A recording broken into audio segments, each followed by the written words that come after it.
Are You Alone? The scene where dog switches the channel and gets the perfect advert makes you think about it, doesn't it? But I guess it's the nature of this movie, where there's no dialogue, just characters, the actions, the emotions, the sceneries, sound effects.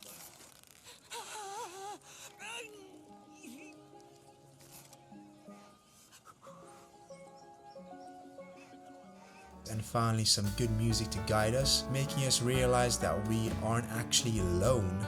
The story. We have a dog who longs for a companion. Insert the robot buddy ad that can solve the longing. Dog buys it, becomes best friends with it until the dreaded beach day, where dog and robot get separated. Then the story diverges into two paths, telling the story from the eyes of the robot, then from the dog. After watching this movie for the second time, there are a lot of small nuances that I missed, from the poster of the snowman to the scenes of the four figures shown twice to foreshadow the final chapter. At first I thought the main theme was about being alone and lonely, but it was more about growth and healing. Growing from one phase of life to another with Dog, who is in the middle phase of life. After losing Robot, Dog feels sad, lonely and frustrated. One day losing it on Halloween when Dog thinks someone is Robot, to then getting mad that Dog's delusions were not true.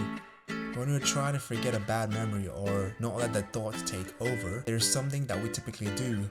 Do something to keep us busy. Trying something new, either to move on or to keep us occupied. I mean, Dog had to wait the whole year to go back to the beach to find Robot. But then Dog tries something new every scene, learning how to sled while battling bully anteaters, kiting, fishing, meeting someone cool to only later know that they're gone to another geographical location, while encountering heartbreak. But on the plus side, learning new skills to make Dog better for the next familiar encounter.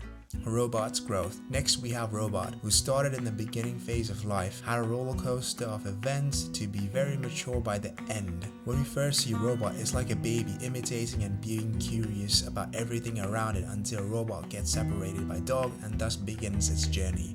I've never hated that Captain Buddy so much, it got to me. When Robot dreamt that the bunny gave the oil to the robot to make it better, only to then realize that the bunnies were knocking out the robot's leg, to then just take a small teeny tiny piece to fix their broken ship and throwing the whole leg away. I was never more furious. Even though this happened, Robot was okay, but I sure wasn't, and that is how it made us empathize Robot more. If I see that bunny again though, oh I swear, okay, I've calmed down, I'm calmed down. When it's cold, sometimes it's hard to clinch into hope. That's what we saw after when Robot had another dream, this time about being replaced by something similar. When Robot was looking at the replacement, it felt that they were doubting themselves from the outside. The youthful look now fading away.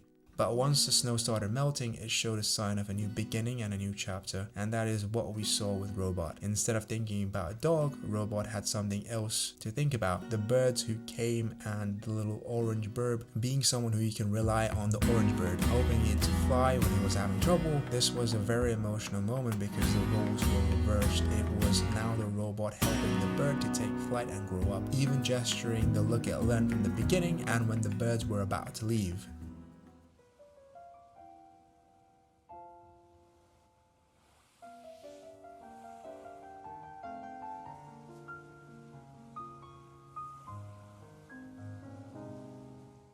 Every good thing must come to an end. After the heartfelt moment with the birds, the metal detector to the junkyard scene tore me apart, especially the throw from the alligator and Robot breaking into pieces hurt me so badly.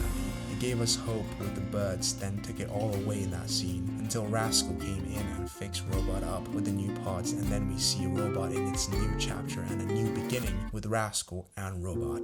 Meanwhile, Dog tried hard to find Robot, but then came to a realization that Dog must let go and find another friend with the Powerbot, showing the Robot and Dog in two different journeys from the beach separation. Both have grown and made new memories with their respective partner. The last play of September gives a good playback. The dancing gives a farewell of the good memories they made together and to the new memories they're going to make with the new playlist. I think that the ending had a more of a healing sense to it, that even if you've lost someone, they'll still be in your heart. Let's not forget the music and dance we cherished, but also move ahead to something new together.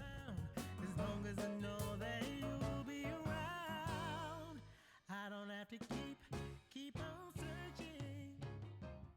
miscellaneous stuff. The film is an adaptation of Sarah Varon's 2007 graphic novel of the same name. Dog Lives Above Chicken and Cat, which is the title of another Sarah Varon book. Robot Dreams received a Best Animated Feature Film nomination at the 96th Oscars 2024. Dog's surname in the film is shown to be Varon, which is a reference to Sarah Varon, the author of the graphic novel upon which Dog is based upon. It was, to be honest, some of the stuff like really cool. I think I'll look into the graphic novel, which I didn't get the chance to look at. So I'm gonna have a look at it because I did find the movie interesting, and I think going back to graphic novels can kind of piece together parts of the things that might have been left out, or maybe something new or something different. I think it's good to kind of see. And but yeah, that's it. See ya.